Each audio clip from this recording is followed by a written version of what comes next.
Shavua Tov, everyone. It's Menachem, and I wanted to share a story with you. I had a call from Eli on Wednesday this past week, and Eli was telling me that he's not suicidal, but he is thinking about suicide. He's been suffering for the last 7 months with severe depression and insomnia. He sees a psychiatrist twice a week, and up until this point when it started, he was a very, very successful leader in the area of his work. I'm just not going to give any details. Very much a loved father, really supportive husband, and now he is, as he puts it, he's useless. Of course, he's not useless, but so much so they had to move into his aging parents' home just so that they could keep their lives somewhat functional for the kids. That's how bad things got. So he spoke to me, and he speaks to me, and I can't bill him for that, and I wouldn't bill him for that.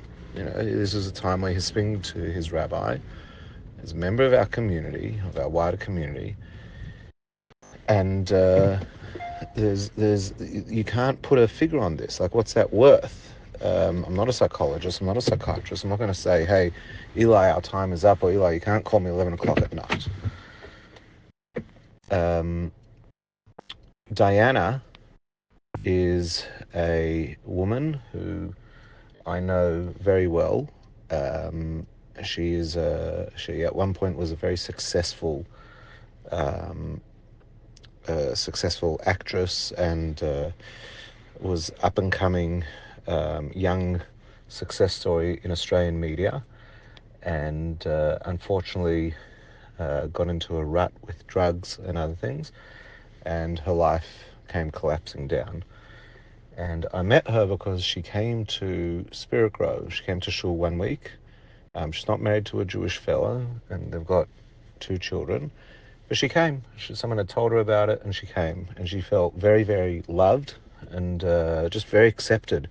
She came one Shabbos, and someone gave her a sitter, and another person showed her that it's okay to sit next to her. And she really loved the way we do shul. And a couple weeks later, a mutual friend introduced us on a personal level. And she's come back to shul maybe once or twice.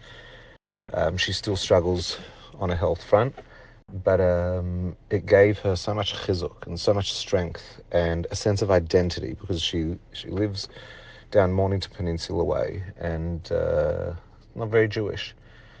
And we've been able to remain in touch with her and provide whatever support we can.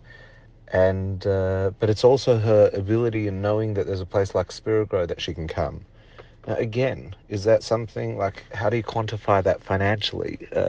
We're gonna bill her like you spoke to the rabbi? Of course not.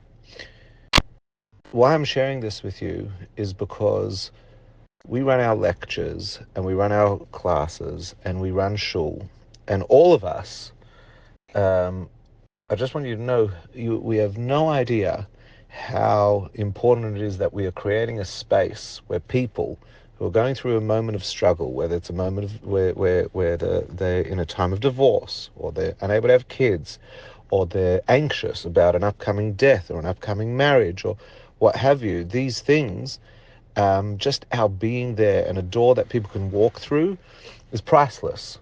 And then on a rabbinic level, to be able to fill a gap of providing meaning and spirituality and a listening ear in a place where even though therapy and psychology and psychiatry and medicine all have a place in people's well-being and welfare, there is a place for spirituality and Yiddishkeit.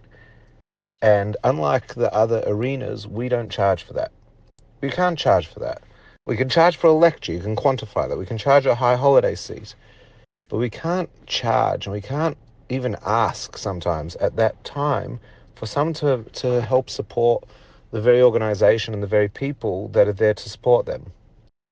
But the next 24 hours of charity is an opportunity where we're calling our database and we're calling many, many people who over time have received benefit and support, or do receive benefit and support, or just appreciate that they can come to shul, and they just need that opportunity to be able to give. It's not that they don't want to give. It's not that people aren't grateful. It's just sometimes if there's no prompt, it's just not there in the consciousness. And so tomorrow is about calling people and allowing them to take the opportunity to show appreciation in a particular way for what Spiritgrow is to them and for what we are to them. And so I wish everyone here Shavua Tov, a good week, and I wish us all lots of mazel for what we have on tomorrow. And may we be very, very successful, not only in raising the element of the budget that needs to be raised to be able to cover probably the most important work that we do, but also that it's a way that we can reconnect with so many people. And as a result of them making a financial contribution, hopefully they'll want to follow that up and say, hey, I've given money to Spiritgrow. I should really bring myself over. It'd be good for me. And now I'm a part of it again. So let's pray for a lot of hatzlacha, a lot of success tomorrow. And a very, very big thank you to all of you for giving up time in every way that you are, both in the lead up to tomorrow and on the day tomorrow. Shavua Tov.